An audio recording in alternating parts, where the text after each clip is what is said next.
Hi, everyone. I am so excited today to be speaking with Fabiana Bacchini from the Canadian Premature Babies Foundation and Jan Marin from our very own Gluckstein Lawyers.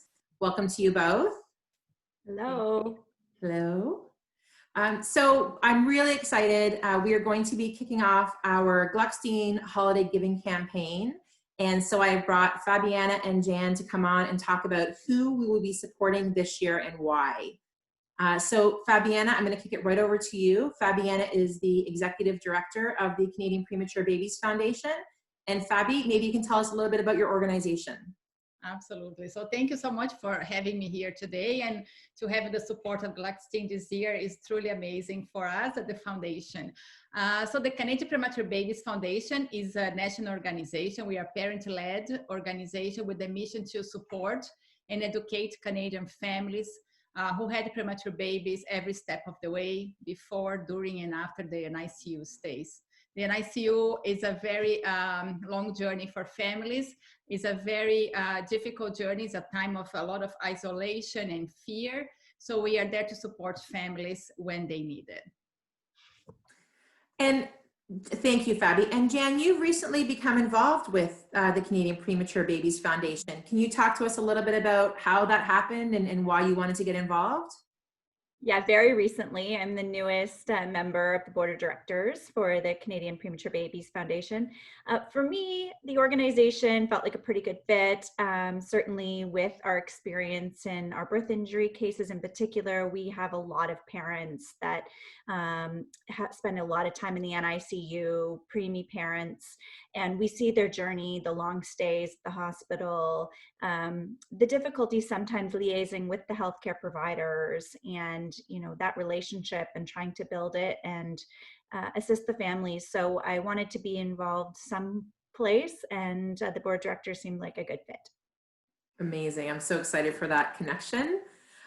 So Fabi, so as we said, your foundation will be partnering with for our holiday campaign. Can you tell us a little bit about the initiative that we will be hopefully raising some money for you towards? Absolutely. So there are 30,000 babies born in Canada every year preterm, which means 37 weeks gestational and under. And all these families spend anything between a week in the NICU to many months in the NICU. And support is very important for families, because research has shown that despite of the rough beginning, when families are well supported and receive peer support or mental health support, they can do better. They can thrive despite this rough start with their babies in that journey. So we really always believed in supporting families. CPBF for many years sponsored peer support groups and education classes in hospitals. And obviously due to COVID, all the classes and the sessions were canceled. So families are facing now an extra layer of fear and isolation in hospitals across the country. And very early in the pandemic, we created a program called COVIDCare. So COVIDCare is not a crisis line, but is a way for us to support families virtually and meet where they are. So we hire mental health professionals across the country. Some are psychologists and some are perinatal mental health care specialists. And we offer 2 therapy sessions per family for families who are in the NICU or up to a year post-discharge. So basically, it's a very easy and simple process. They can apply online. And the only criteria is to be up to 12 months post-discharge from home to home. And we match the families with the specialists depending which province they are. And then they can have 2 therapy sessions. The psychologist can access if the family needs extra support and make the referrals in the community. So we want to keep offering those sessions for families for free. We don't charge families for that because we feel at this time with COVID especially, there is this extra layer of isolation for families who are in the NICU, because in most of the hospitals right now, only one parent is allowed to stay with the baby at a time. So if baby is very sick, depending on the NICU, the other parents can come and stay with the mom. And some NICUs are not even allowing that. So there is this extra need to look into mental health of parents, because we know any parent in the NICU is at a higher risk of experiencing postpartum depression, and fathers have a much higher risk of having PTSD. So we all know that through research, this is a fact, and we don't know the long-term impact of having this isolation right now in the NICUs will have on families later on. So we really try to be very proactive to support families at this time with this program. So we feel that it is something that we need to continue. We thought it was going to be a short term. We opened this program to 50 families early in the pandemic, like right in April. But we know the demand is big. It's not going away. Second wave is here. So we need to continue this program for 2021. And we have many more families waiting to be accepted to the program. I couldn't imagine, you know, as many people know, McLean spent a number of months in the NICU, and I couldn't even fathom what that would be like to go through that now. I know how hard it was enough to go through it at that time. I can't imagine the further feeling of isolation and loneliness and the inability to have those supports because of the restrictions that we know have to be put in place. But, you know, that's just so tough when you've got, you know, a little one or sometimes multiple little ones in the NICU. So I feel for those families that are going through this every day, but especially right now. So I think this is an amazing initiative to help them through this and beyond. The fact that this is available to them, you know, 12 months post-discharge is huge, because you don't know when it's going to hit. You don't know when you're going to need that help.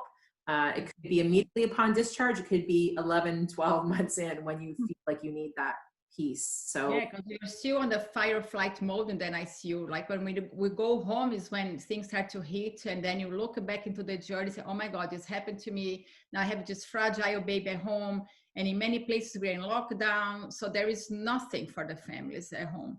So we also doing a real-time peer support group every Wednesday for families, so they can come, they can meet a drop-in session. It is with a parent who was an ICU parent, but also who is a perinatal mental care specialist. So she provides that real-time peer support that is so important for families.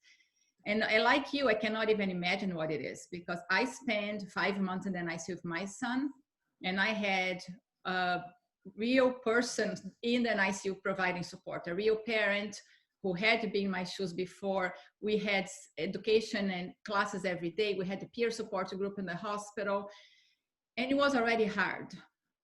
Yeah. Like right now, nothing of that is in place. So we feel that the foundation had to step up to really provide these sessions for families, so they can actually talk, and they can be assessed. So if they need extra help, they will get a referral from the specialist, the therapist, to get more support in the community, because we don't know when this is going to be over, and we know the trauma of the NICU, it stays with us for many years to come. Yeah, especially if the child is very sick, has extra diagnosis, then you keep getting hit over and over again. So I think the COVIDCare program is very important for us as an organization, and really it's part of our mission to provide that support for the families.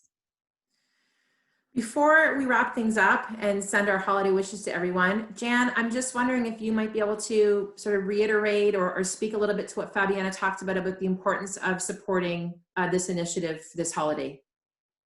Yeah, I don't think I can do any better than Fabiana and yourself, Brenda, who have both been there, other than to say, you know, we all are feeling the effects of COVID and the pandemic and thinking about not seeing families. But imagine having a little one in the hospital, and imagine not, you know, the little things like not being able to have the second parent, not being able to have grandparents, all the support that those families have, and not having that access, not having the professional services.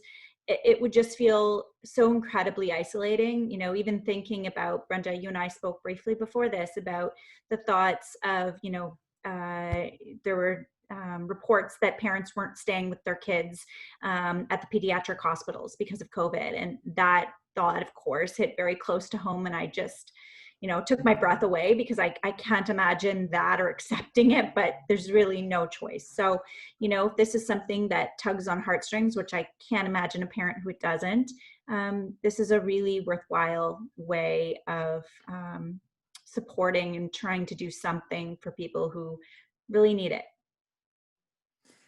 Thank you. That was a great wrap up. I appreciate it. I appreciate you both being here. I encourage everyone to read more about the initiative. We're going to have all that information available in our campaign announcement. I encourage everyone to give generously if you can. I know things are tight right now, but if you're looking for an organization to support, this is a worthwhile organization.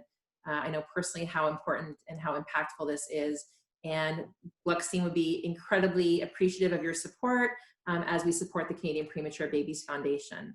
So I wish everyone a happy holidays, stay safe, stay sane, and thank you again to both of you. Thank you, Brenda. Thank you both so much.